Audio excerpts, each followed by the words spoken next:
Sweat ஆகுது, makeup போட்டதும் sweat ஆகுது, மேக்கப் ஸ்வெட்ல பேட்சியா இருக்கு.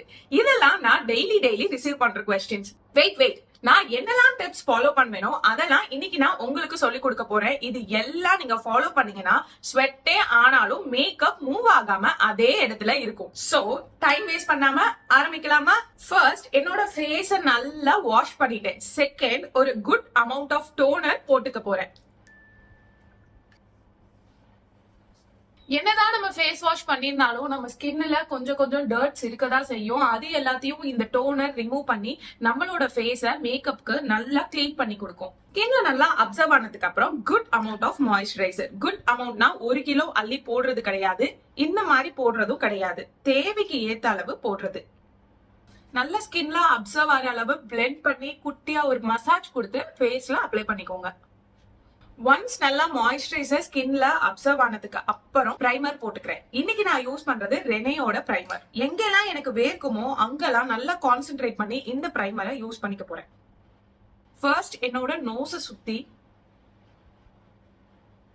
செகண்ட் எனக்கு எங்கெல்லாம் போஸ் இருக்கோ அந்த இடத்துல, என்னோட ஃபோர்ஹெட்ல அண்ட் என்னோட மவுத்த சுத்தி. சோ இப்போ எக்ஸஸா என் கையில என்ன இருக்கோ அதை சும்மா ஃபேஸ்ல 2 minutes ஆகட்டும். நெக்ஸ்ட் நம்ம ஃபவுண்டேஷன் போட போறோம். ஃபவுண்டேஷனுக்கு ஒரு நல்ல வாட்டர் ப்ரூஃப் ஃபவுண்டேஷனா எடுத்துக்கோங்க. ரீசெண்ட் டைம்ல ரொம்பவே ட்ரெண்டிங்கா இருக்க மாஸோட ஃபவுண்டேஷன் நான் இன்னைக்கு எடுத்துக்க போறேன். என்னோட ஷேட் இதுல எக்ஸாக்டா இல்ல, அதனால நான் 2 ஷேட மிக்ஸ் பண்ணிக்க போறேன். சோ இந்த மிக்ஸ் பண்ற டைம்ல நம்மளோட பிரைமரும் ஸ்கின்ல நல்லா செட் ஆயிடும். சோ நான் எடுத்திருக்க ஷேட் 06 அண்ட் 07. 6ல ஒரு பம்ப், 7ல ஒரு பம்ப். ரெண்டையும் மிக்ஸ் பண்ணிக்கிறேன். இப்போ ஃபேஸ்ல டாட்ஸா வச்சுக்க போறேன். சோ பிரஷ்ல, இது ஏற்கனவே ஒரு ஃபுல் கவரேஜ் ஃபவுண்டேஷன். சோ பிரஷ்ல நான் அப்ளை பண்றப்போ ரொம்ப ஹெவியா இருக்க மாதிரி இருக்கும். சோ நான் டாட்ஸ் வச்சுட்டு அதுக்கப்புறம் அப்ளை பண்றேன். இது ஃபுல் கவரேஜ்ன்றனால நான் இந்த கன்சீலிங் ப்ராசஸ்லாம் இன்னைக்கு பண்ணல.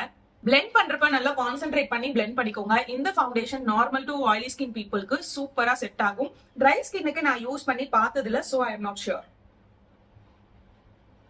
நான் ட்ரை ஸ்கின்னுக்கு செட் ஆயிரும் சொல்லிட்டு நீங்க ஒரு 380 rupees இதுல வேஸ்ட் பண்ணிடக்கூடாதுன்றனால தான் எனக்கு தெரியாதுன்னு சொல்றேன். பிளெண்ட் பண்ணி முடிச்சதுக்கு அப்புறம் என்னோட ஃபேஸ் பார்க்க இப்படிதான் இருக்கு.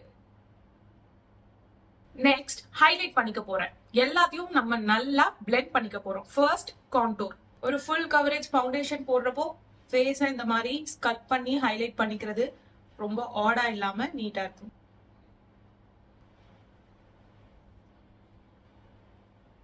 Next blush. இப்போ இது எல்லாத்தையும் பவுடர் வச்சு செட் பண்ணிடலாம். ஐ மேக்கப் பெருசா ஒண்ணும் பண்ணல, சிம்பிளா ஒரு ஸ்மச்டு ஐ லுக், ஒரு நல்ல ஷேட் லிப்ஸ்டிக்.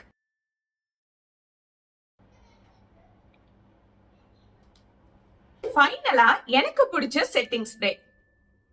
இப்போ செக் பண்ணிடலாம். ஸ்வெட் ஆச்சுன்னா மேக்கப்பை எப்பயும் இந்த மாதிரி வைப் பண்ணி எடுக்காதீங்க.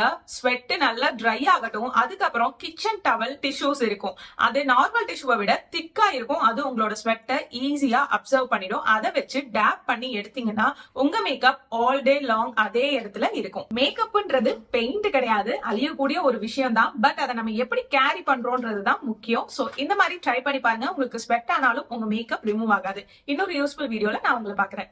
பாய்.